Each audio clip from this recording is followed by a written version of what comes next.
Welcome to our deep dive into the incredible world of your senses. You're ready to discover some amazing things about how you experience the world? I'm ready. Okay, well, get this. Back in the 1970s, computer scientists actually thought teaching a computer to see would be like a simple summer project. Something they could wrap up before Labor Day. Yeah, it's kind of mind-blowing how much we underestimated the complexity of human vision Right. decades later, and we're still struggling to get computers to do what a 2-year-old does without even thinking. Seriously, it really makes you appreciate how ridiculously powerful our brains are. Absolutely. So let's start with like the basics, the sheer speed and accuracy of our senses, especially vision.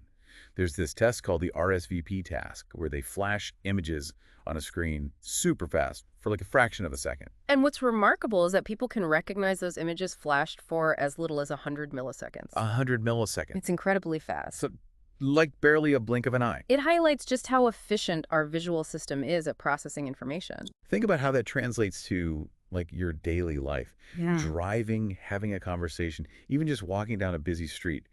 Your brain is constantly bombarded with visual info. Right. And it's processing it all crazy fast. And it's not just speed, it's also about accuracy. Oh, yeah, for sure. Our brains are filtering out noise and focusing on what's important. Okay, so vision is super fast and accurate. But what about our other senses, like touch, for example? Well, with touch, it relies heavily on our ability to sense vibrations. Vibrations, huh? Yeah, think about reaching into your bag and instantly knowing you've found your keys or, your phone. Right. You're not seeing it, you're feeling it, and your brain is interpreting those subtle vibrations to tell you exactly what it is. It's almost like having a superpower, being able to identify things just by their vibe. Exactly. And it highlights just how sensitive our tactile system is. Okay, so our senses are incredibly fast, accurate, and sensitive. Okay. But here's where things get really interesting and maybe a little unsettling. Ready for this? Okay, hit me. We don't actually perceive reality directly. It's true. It's more like our brains construct a best guess. A best guess. Yeah, about what's out there based on, the information they're receiving. Whoa, okay, so you're saying what we see, hear, touch, taste, and smell, it's not necessarily an accurate representation of the world, but rather like our brain's interpretation of it. Exactly. Think about optical illusions, for example. Yeah, optical illusions, right. Those trick our brains into perceiving something that isn't actually there. Like that classic image where you see either a vase or two faces. Exactly. It just highlights how our brains are constantly making inferences. Right. Filling in the gaps based on our experiences and expectations. Okay, that makes sense for illusions, but does this like constructed reality idea apply to our everyday experiences too? Absolutely. Have you ever heard of the blind spot experiment? Yeah, I think I remember doing that in like a science class once. It's a simple demonstration that reveals how much our brains are filling in those gaps. I think it was where you close one eye, focus on a certain point, and then move an object around until it disappears. Precisely. And what's happening is that the object is falling on your blind spot. Blind spot. Yeah, that's the area on your retina where the optic nerve connects.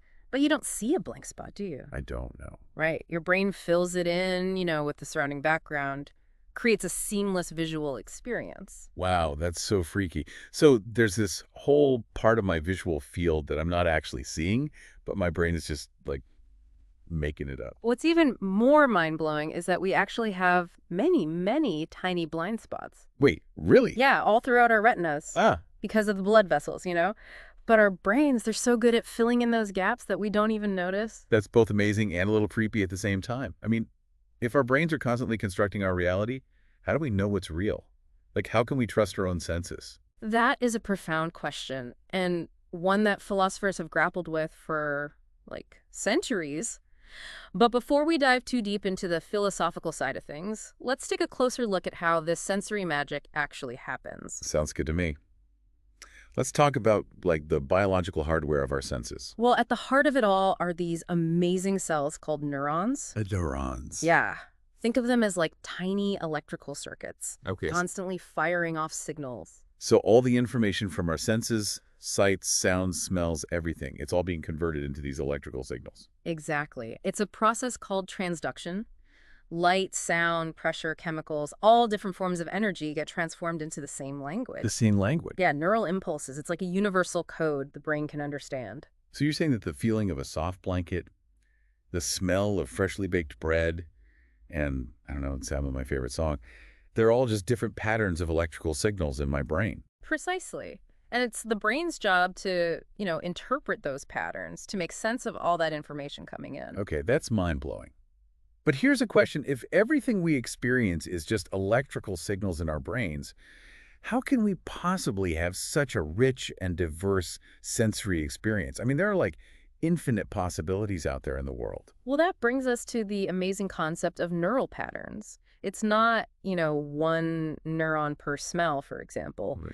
It's a symphony of activity across many neurons that creates a unique perception of, say, freshly baked chocolate chip cookies. So it's like a symphony orchestra where the combined sound of all the instruments, creates that complex and beautiful melody. That's a perfect analogy, and it highlights the incredible power of our brains. Right. It's not just about individual neurons firing, but the patterns of activity. Right, exactly. And that gives rise to our rich sensory experiences. Okay, I think I'm starting to get it. It's like our brains are creating these incredibly detailed tapestries Exactly. from all these tiny threads of sensory input. And the amazing thing is that each of us has a unique tapestry, Oh, interesting. one that reflects our own individual experiences, memories, and preferences. Which explains why people have such different reactions to the same thing. Like, I love the smell of coffee in the morning, but my friend can't stand it. And that difference comes down to the unique wiring of our brains. So it's not just about, the objective world out there, but also about the subjective lens through which each of us experiences it. Exactly. And that brings us to another fascinating aspect of our sensory systems, Yeah. their plasticity. Plasticity. Yeah. Our brains are constantly adapting and rewiring themselves based on new experiences. So it's not just about the brain processing information, it's about the brain constantly learning. Exactly. Think about someone who loses their sight. Their other senses, especially hearing and touch, they often become heightened Oh, wow. because the brain rewires itself. To compensate. Exactly. So it's not just these static organs, they're dynamic and ever-changing. This is all so incredible. And we're just getting started.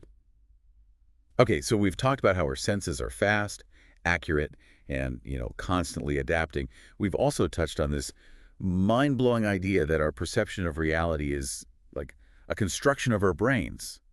But how does this all actually play out in the different senses? How does the brain actually make sense of, all the sights and sounds and smells of the world around us? Well, let's start with vision, perhaps the most dominant of our senses. Have you ever considered how complex the act of seeing really is? Yeah, we open our eyes and boom, we see the world. But there's obviously a lot more going on. Oh, so much more. Our visual system extracts a tremendous amount of information from the light that enters our eyes. I mean, we can perceive shape, color, depth, movement, recognize faces and objects instantly. And all of this is happening without us even having to think about it. Precisely. So let's break down some of these visual processes. Shall we start with depth perception? Sounds good to me. Mm. Let's explore how we see the world in 3D. So depth perception, it's crucial for navigating our world, right? Oh, yeah, totally. I mean, it allows us to judge distances, avoid obstacles. Like, how do we not bump into things all the time? Right. And we interact with objects, We can grab things, we can reach for things. Yeah, it just seems so effortless. We just look around and we know how far away things are. Yeah.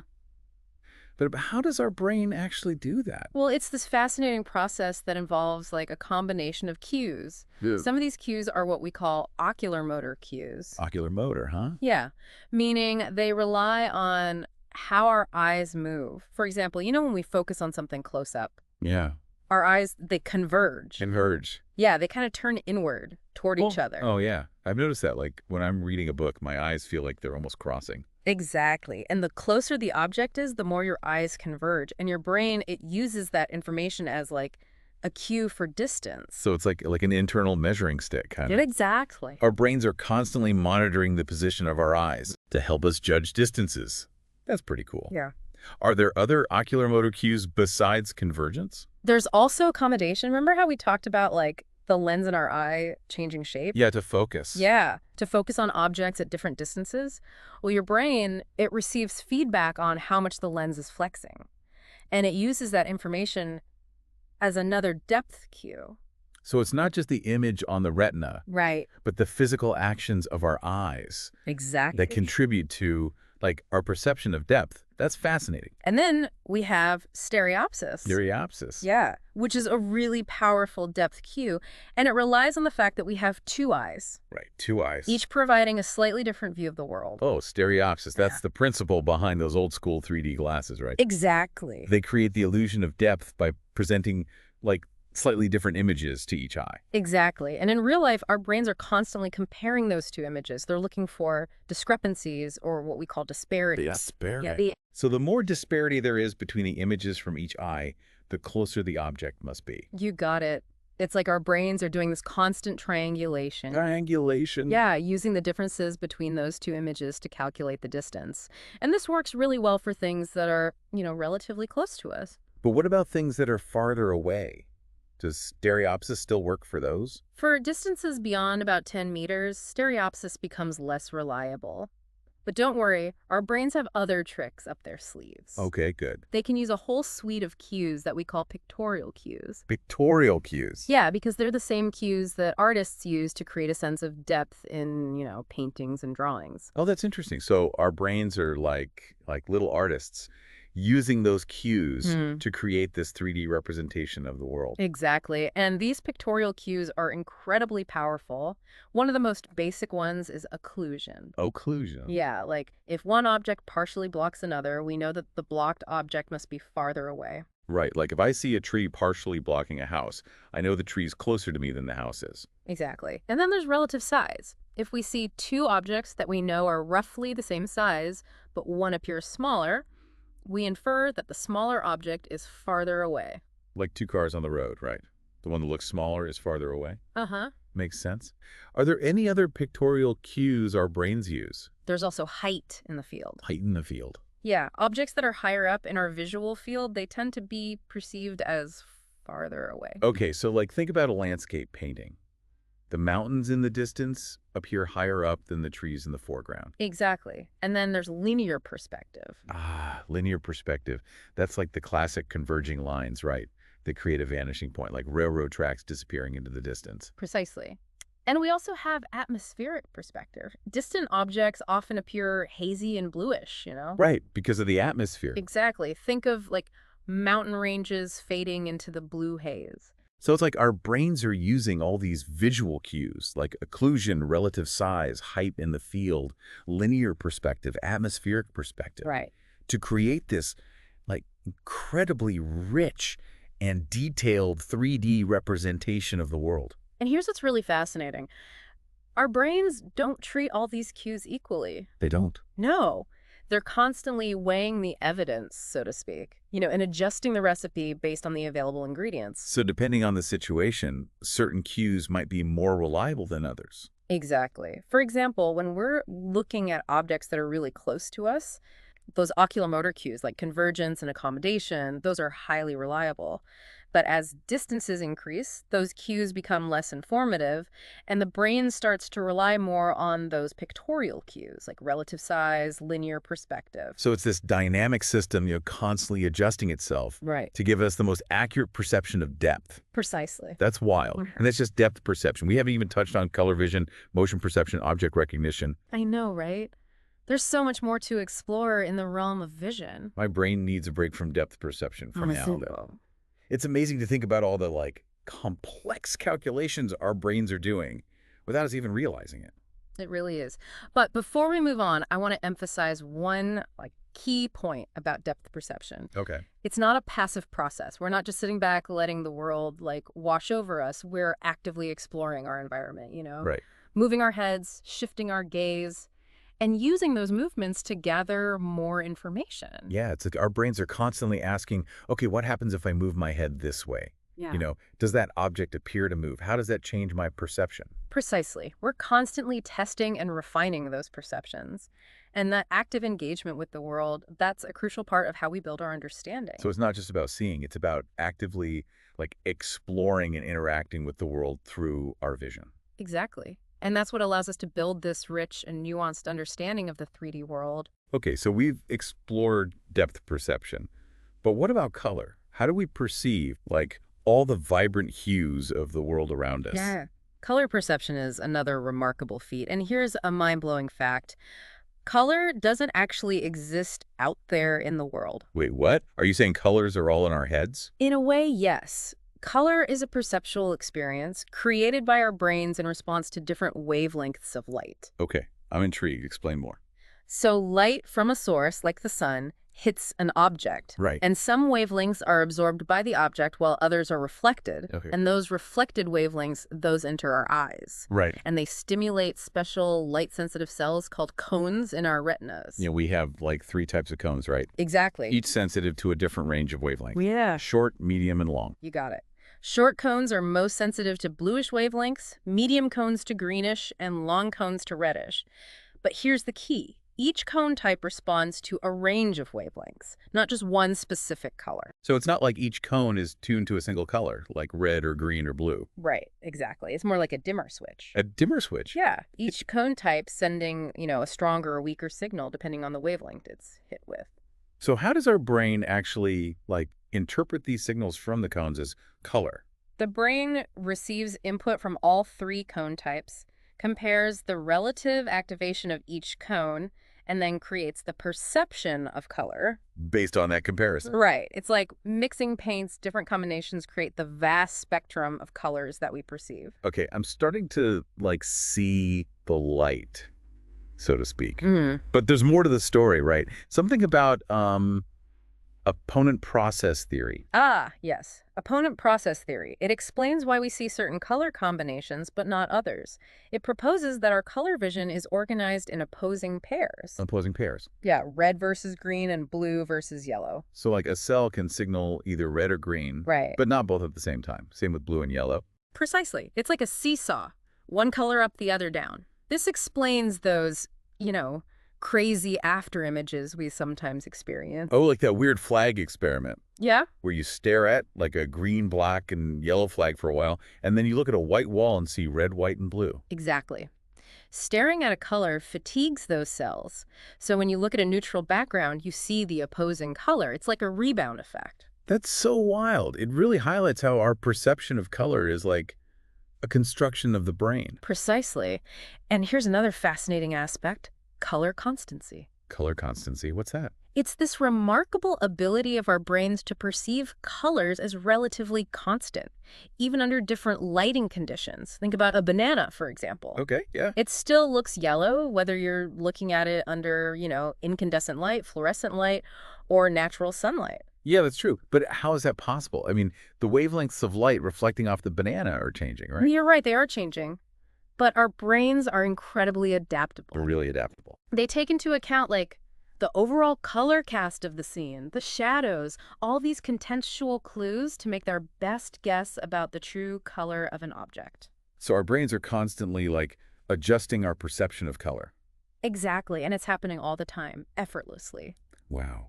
Okay, so we've explored depth perception and color vision, 2 incredibly complex aspects of our visual system. It's amazing to think about all the intricate processing, happening in our brains every time we open our eyes. It really is. And we've only just scratched the surface. I know, right? There's so much more to explore. But I think for now, I'm ready to move on to some of our other senses. Okay, sounds good. Let's dive into the world of taste and smell.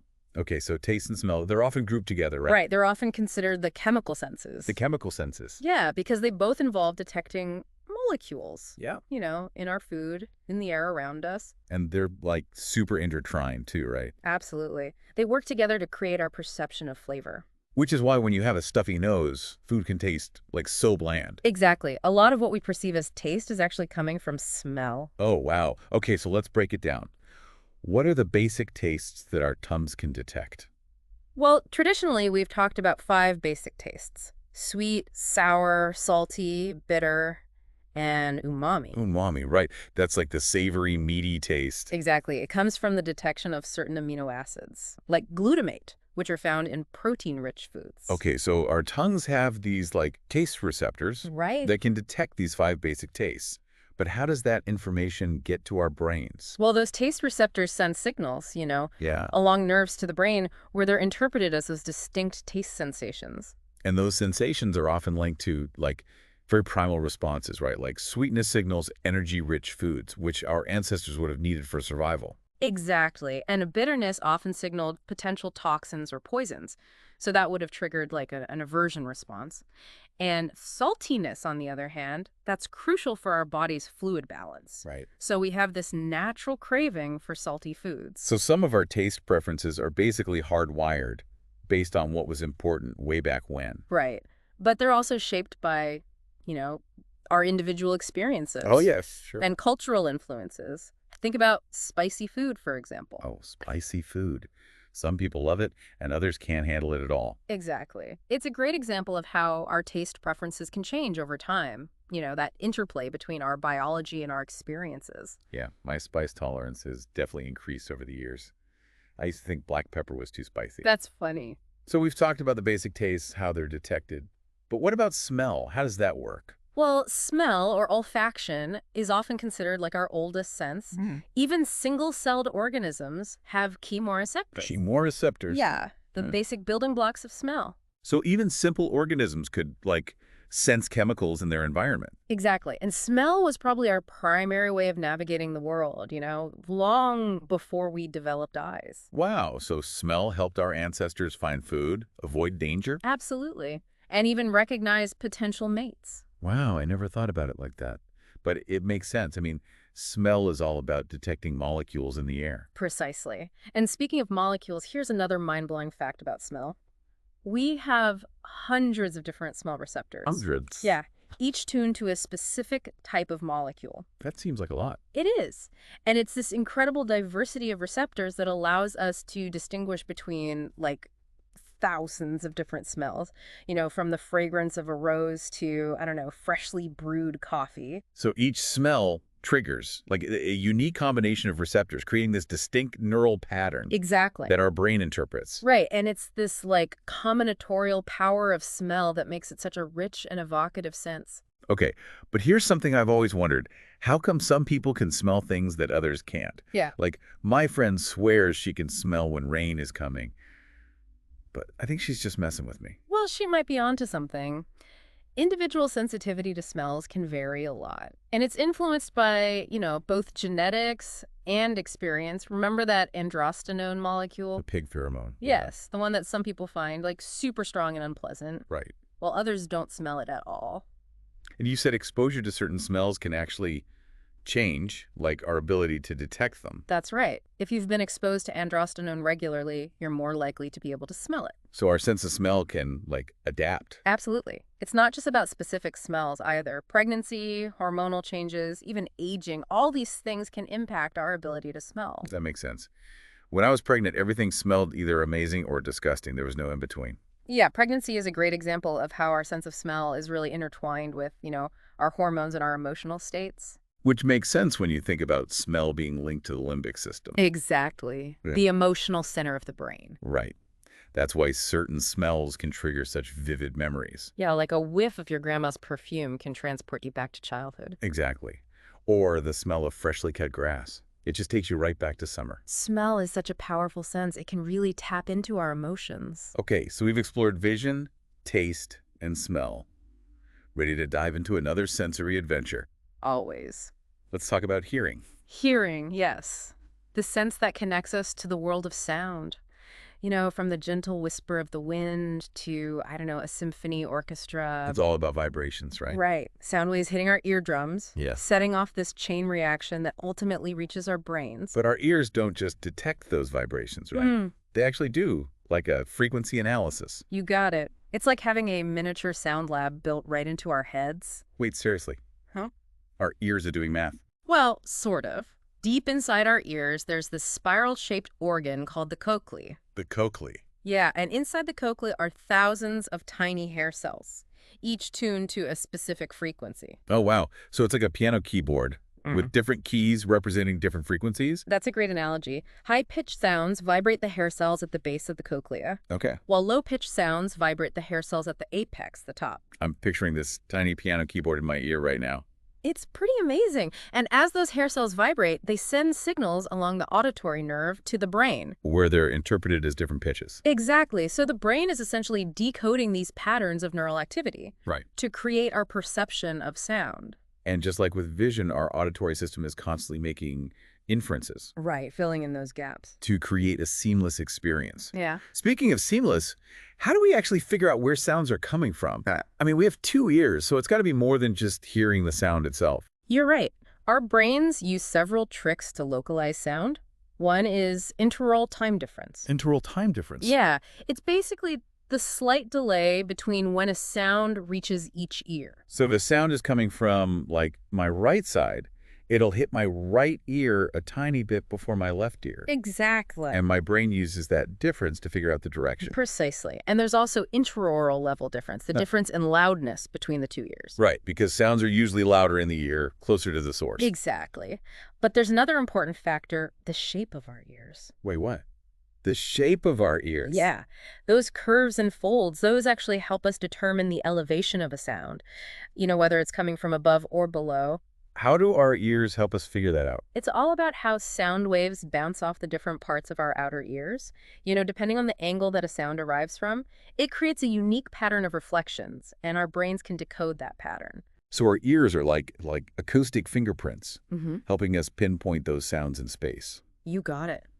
And all of this is happening automatically, without us even thinking about it. Yeah, that's amazing. And just like with our other senses, our auditory system is incredibly adaptable. Adaptable, how so? Our ears can adjust to different sound environments. Think about walking into a crowded restaurant. Okay, yeah. At first, the noise might seem overwhelming, Oh, totally. but after a while, you're able to tune out the background chatter and focus on the conversation. It's like our brains have built-in noise-canceling headphones. Exactly. And our auditory system can also become more sensitive to really faint sounds, when we're in quieter environments. Oh, wow. It's like turning up the volume on the world around us. This is all so incredible. I'm starting to realize just how much we take our senses for granted. I agree. They're truly remarkable. They really are. And we've only just scratched the surface, honestly. I know. We could do a whole other deep dive on touch or balance, or even our sense of body position. But for now, I think my brain has reached its sensory overload limit. I hear you. It's a lot to take in. But it's so inspiring. I hope this deep dive has given everyone listening a newfound appreciation for how amazing their senses truly are. Me too. To our listeners, keep exploring, keep questioning, and keep marveling at the extraordinary power of your own perception.